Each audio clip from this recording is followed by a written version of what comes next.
Hi, this is Mickey from Mickey's Frame Shop, and I'm here today to do a real video on how to use the Country Chic chalk-based paint to do what I like to call rustic beach.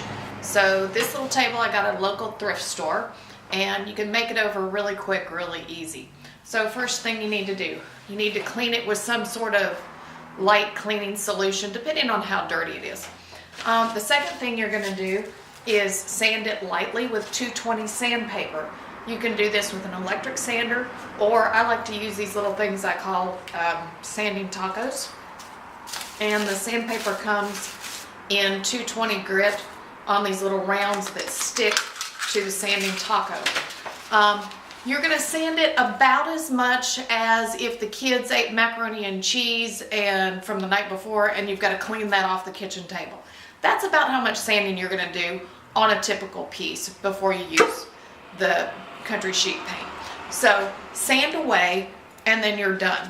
And then on this rustic beach, I just do one coat of paint on it.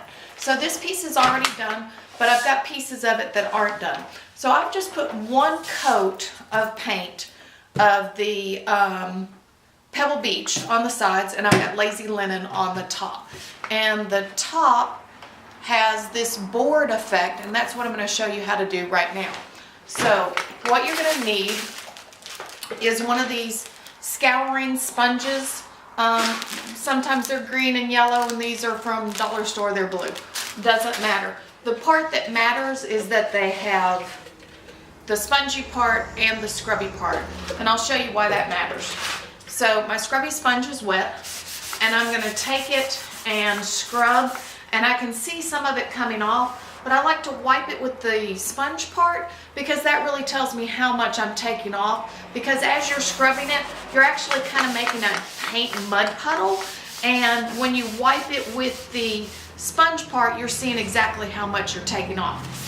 So when I do the board part, what I do is I get the paint kind of wet again with the scrubby sponge, and I put a little distressing in it as I'm going, but just basically getting it nice and good, kind of wet. Then I take some sort of ruler and a flat nose screwdriver, and I'm not going to measure this out. If you're real picky, you could measure it out, but I like an uneven board kind of thing. And then I'm going to put my ruler up to it and just score in a line with the screwdriver. So on this piece on each side, I make 2 lines. And if that'll show up, this makes the lines, but what makes it look more like boards is I come back in with the scouring part of the sponge and pull off some more right on that line.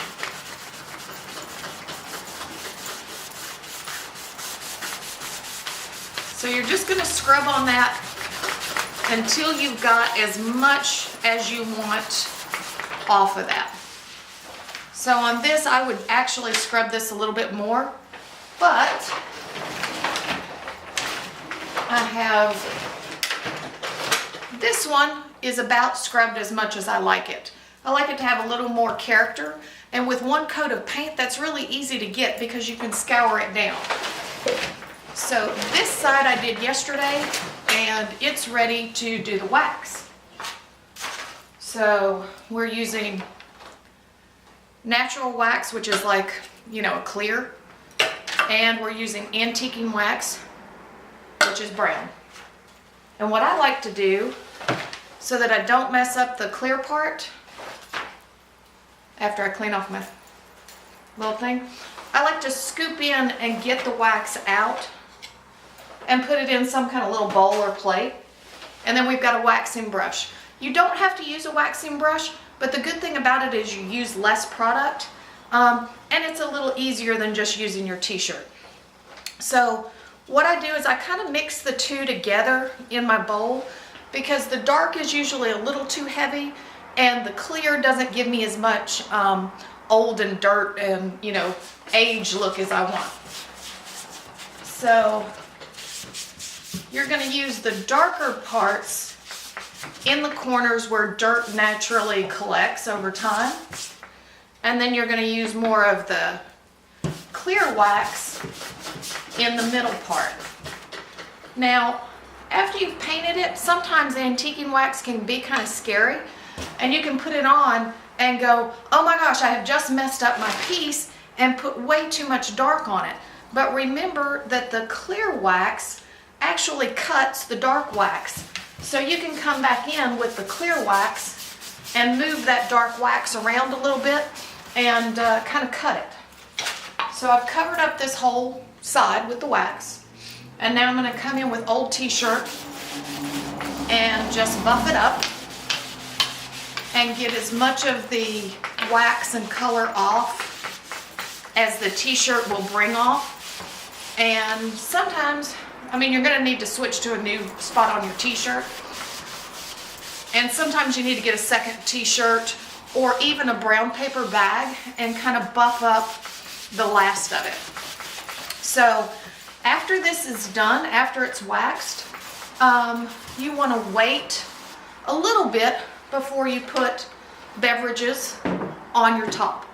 Other than that, you're all done. Oh, and wait 24 hours between putting paint on and putting wax on so that your paint is nice and dry.